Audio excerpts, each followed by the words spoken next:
Assalamualaikum warahmatullahi wabarakatuh. Kami dari kelompok 3, 10 MIPA 4 SMA Negeri 1 Bantarujeg akan mempresentasikan materi tentang badan usaha perseorangan untuk memenuhi salah satu tugas ekonomi dari Pak Am Amarullah SPD.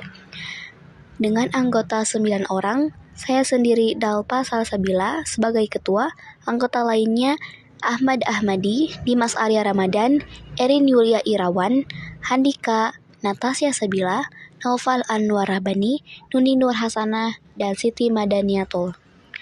Konten yang akan dibahas di sini ada pengertian, jenis-jenis, tujuan, ciri-ciri, dasar hukum, kelebihan dan kekurangan, serta cara dan prosedur mendirikan badan usaha perseorangan. Pengertian usaha perseorangan adalah salah satu badan usaha yang hanya dimiliki oleh seorang individu saja. Badan usaha perseorangan adalah badan usaha yang banyak digunakan di Indonesia, khususnya pengusaha kecil dan beberapa pengusaha menengah. Ini adalah bentuk badan usaha yang paling sederhana. Jenis usaha perseorangan ini dimiliki sistem informasi manajemen yang bebas dan tidak ada intervensi atau campur tangan dari pihak lain secara langsung, contohnya pemerintah. Jenis usaha perseorangan biasanya dapat berskala besar atau skala kecil, misalnya badan usaha berskala kecil UMK dan badan milik swasta BUMS yang berskala besar. Jenis-jenis badan usaha perseorangan. Pertama adalah usaha pertanian, meliputi budidaya tanaman hias, usaha tanaman hidroponik, jual beli bibit tanaman online, jual alat pertanian, produksi pupuk tanaman, usaha tanaman rempah, jual sayur dan buah organik. Yang kedua adalah usaha perdagangan, meliputi pengeceran, penjualan agen, dropshipping atau reseller, ekspor-impor, distribusi barang besar. Yang ketiga adalah usaha jasa, meliputi jasa foto atau fotografer, salon, les privat, jasa cuci kendaraan, jasa pemandu wisata, jasa desain grafis, penulis artikel, editor, penerjemah, laundry, jasa reparasi laptop. Yang terakhir adalah industri kecil, meliputi kerajinan tanah liat, kerajinan kayu, industri rumah tangga, anyaman, mainan, produksi tahu tempe, produksi susu kedelai, rotan, souvenir pernikahan. Tujuan pendirian perusahaan perseorangan dikhususkan hanya untuk memperoleh laba. Kekayaan perorangan dikhususkan hanya untuk memperoleh laba. Kekayaan perusahaan meliputi kekayaan pribadi dari pengusaha tanpa ada pemisahan sama sekali. Ciri-ciri: 1. Relatif mudah untuk didirikan. 2. Modal yang relatif kecil. 3. Imbalan hasil yang diperoleh kecil. 4. Minim pajak. 5. Tidak memiliki izin resmi. 6. Kelangsungan usaha tergantung pemilik. 7. Pengelolaan yang sederhana. Dasar hukum badan usaha perseorangan.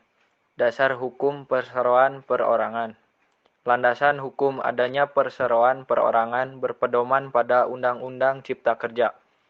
Tepatnya pada pasal 153A Undang-Undang Cipta Kerja yang menyebut bahwa perseroan yang memenuhi kriteria usaha mikro dan kecil dapat didirikan oleh satu orang. Kelebihan badan usaha perseorangan ada 6.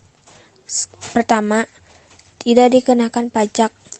Hal ini karena jenis usaha perseorangan biasanya dikelola dengan omset yang tidak terlalu banyak. Kedua, biaya manajemen rendah.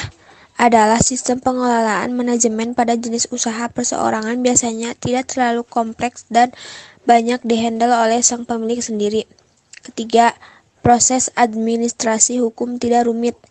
Biasanya urusan administrasi hanya sampai akta notaris dan surat keterangan domisili dari kelurahan saja.